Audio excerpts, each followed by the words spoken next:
Assalamualaikum warahmatullahi wabarakatuh. Waalaikumsalam warahmatullahi wabarakatuh.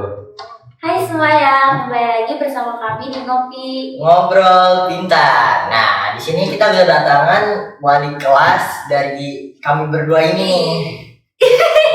Kami dari 10 TKJ ya, mengundang ibu guru tercinta kami sangat cinta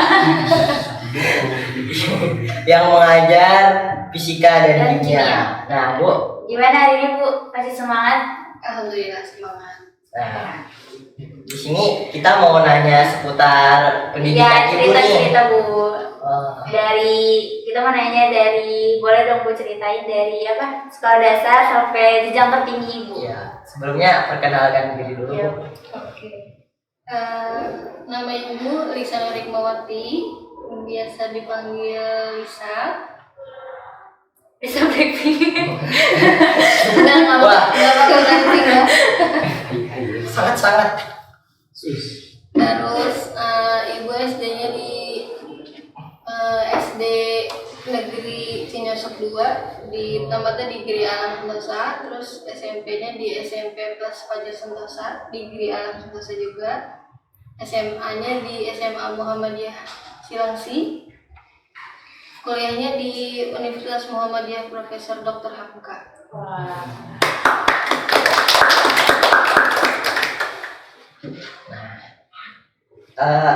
Ibu itu dalam jenjang pendidikan ibu ada nggak sih permasalahan Iya. atau kesulitan gitu Bu dalam belajar? Kalau dalam belajar sih paling itu ya, kadang kita nemuin titik jenuh, maksudnya kayak udah ngerasa capek gitu, nggak mau. Misalnya waktu kuliah kayak titik jenuhnya itu pas lagi skripsi, kayaknya nggak mau, udahlah nggak usah diselesain skripsinya gitu. Tapi orang tua ternyata nanyain terus kapan wisuda.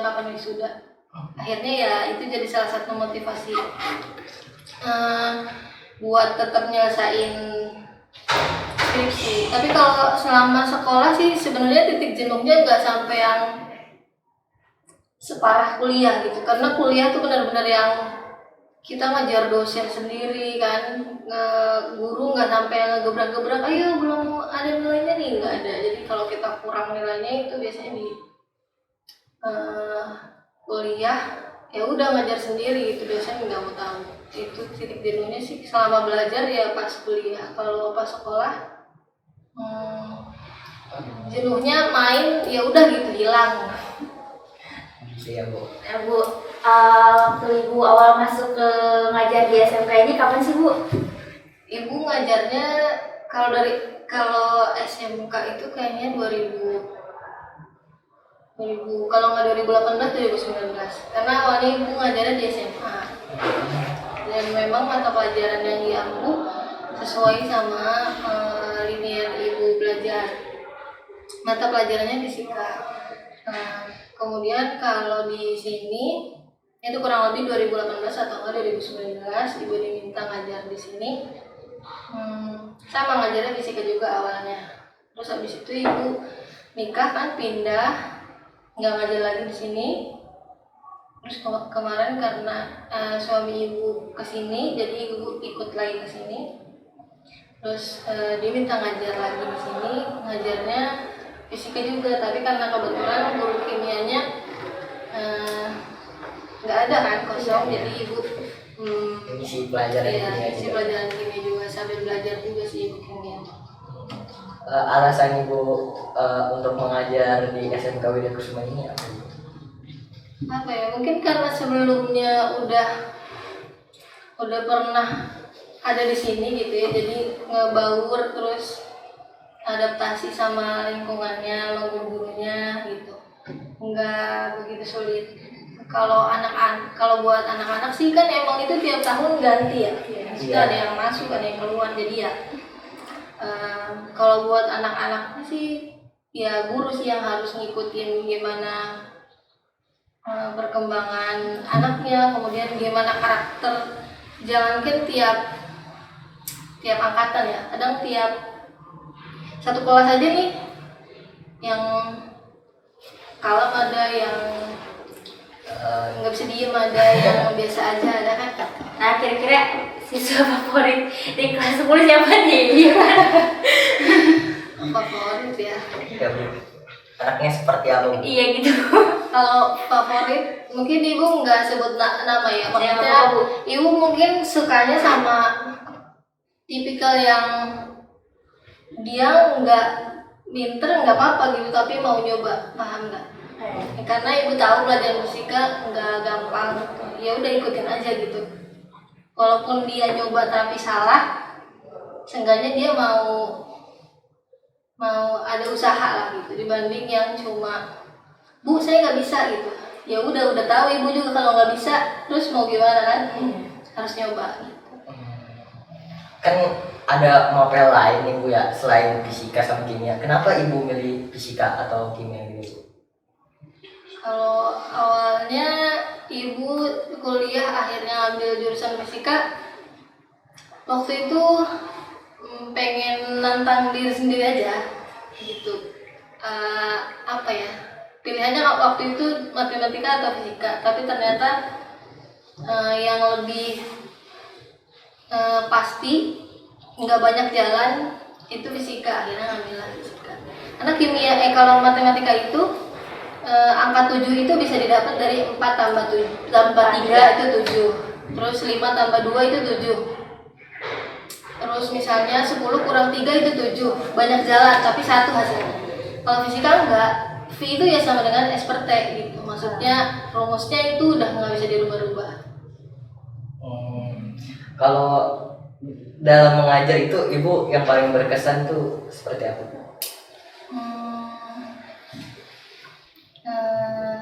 Paling itu ya diseletuk-seletukin gitu.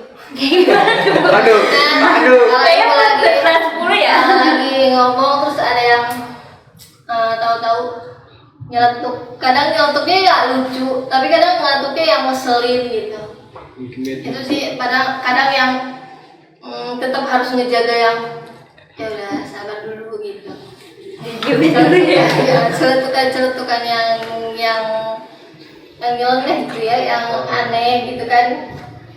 Tapi ya udahlah, mungkin emang mereka maksudnya mungkin memang lagi proses mereka kelas 10 kan masih peralihan lah ya, dari SMP ke SMA gitu. Iya. Mungkin mereka masih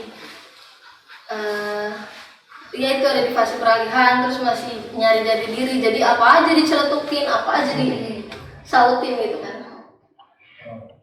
Bener gak sih Bu, kalau Ibu tuh Katanya pernah sih, Bu. jadi sekretaris BEM di UHAMK?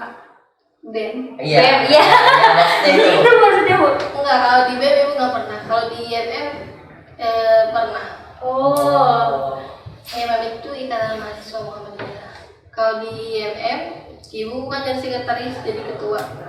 Itu di 2014 sampai 2015. Kalau di BEM ibu sampai BEM Univ, BEM fakultas, cuma karena waktu itu bentrok sama ibu jadi ketua, jadi ibu di BEM-nya posisinya ada di bawah, cuma jadi anggota.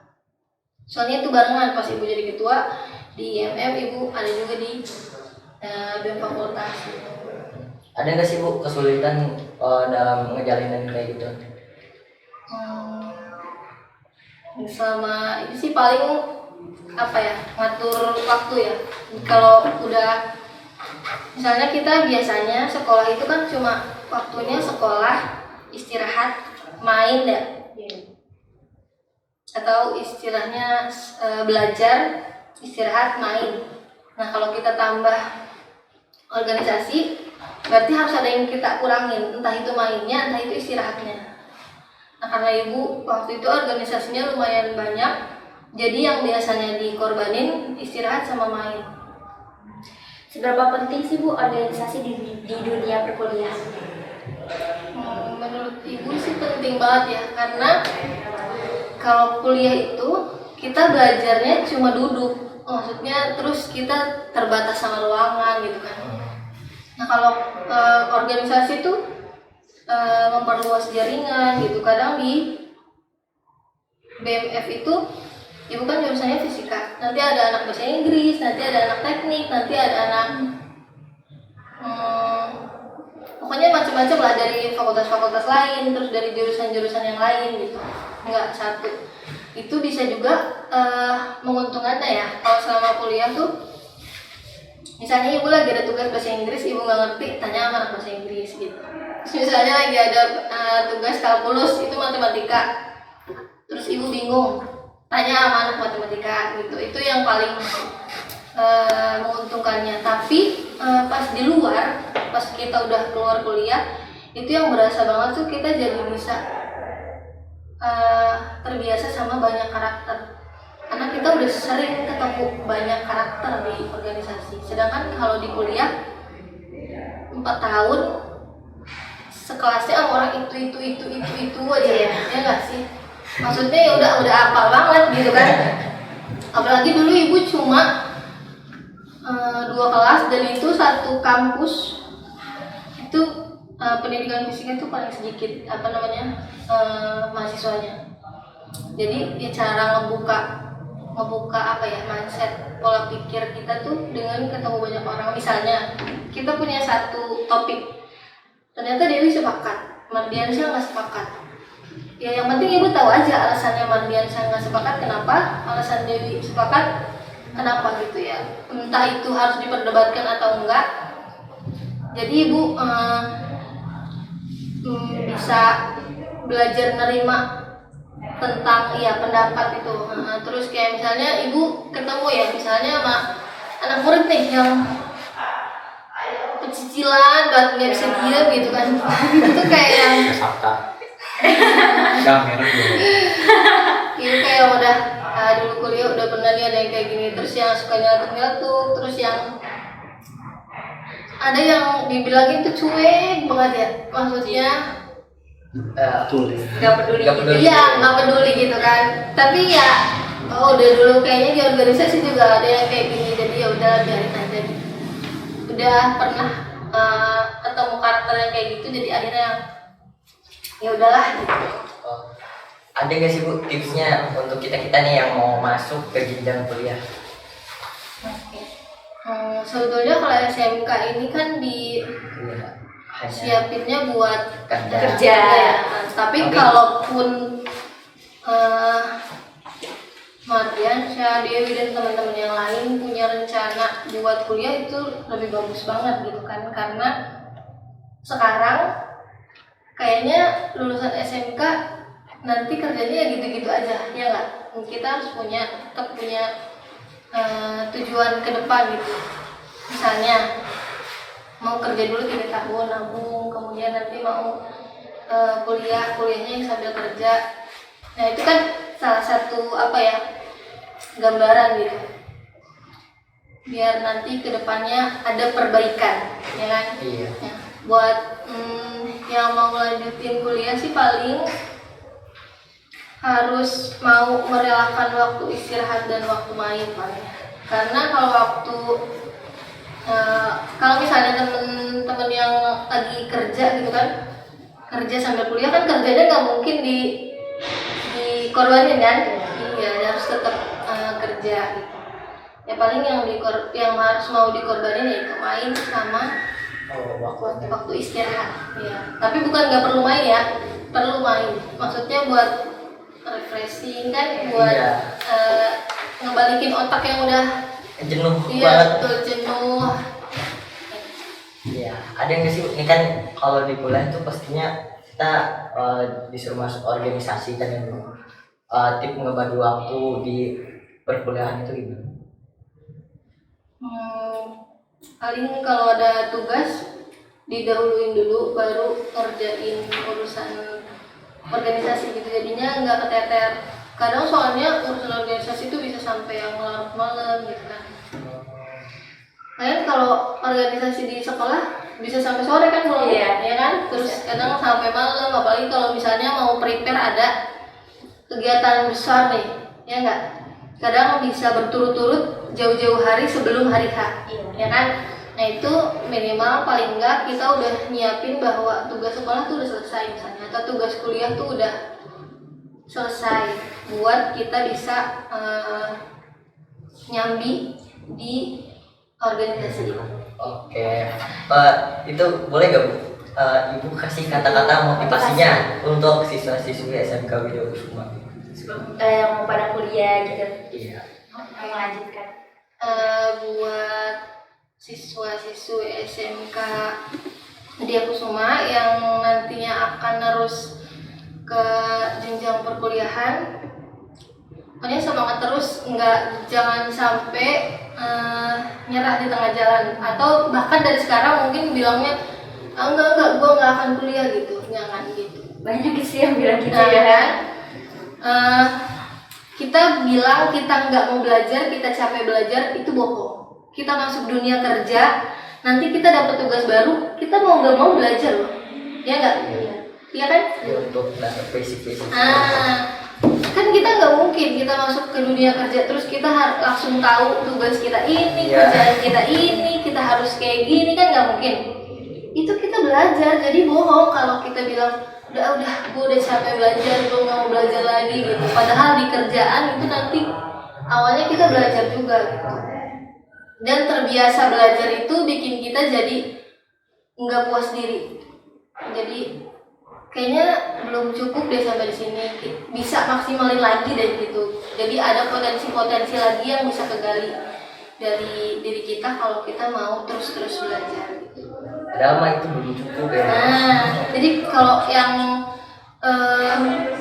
malas belajar tuh kadang mikirnya ini tuh kayaknya udah cukup, padahal kalau digali lagi sebetulnya kita bisa lebih dari itu gitu, lebih dari yang sekarang kita terus paling. Jadi semangat lah buat ngusahain bisa kuliah.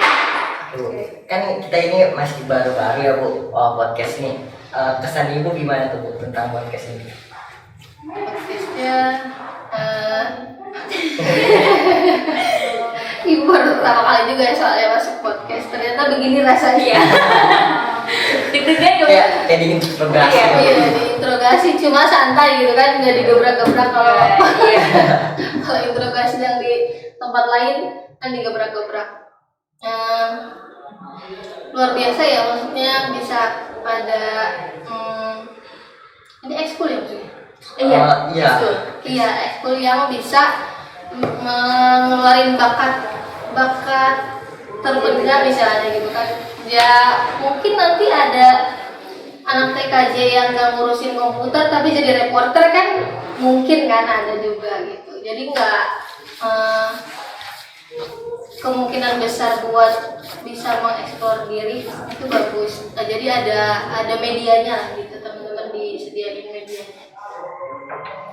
Mudah-mudahan bisa undang-undang yang lain di podcastnya yang lebih wow. Boleh. Gimana tuh kasarnya? Dia aja Mas kayak. Iya. Nah, kayaknya ini udah di penghujung acaranya juga sih Bu. Makasih ya Bu udah ngasih pengalaman Ibu, kata-kata motivasinya. Oke. Nah, kasih slogan lagi ya Pak. Iya boleh. SMK Widya Kusuma, kembangkan dunia digital bersama siswa milenial. Saya Mardiansa. Saya Dea Marsita. Jangan lupa like, comment, and subscribe. Kita kemas, makan. Kita lagi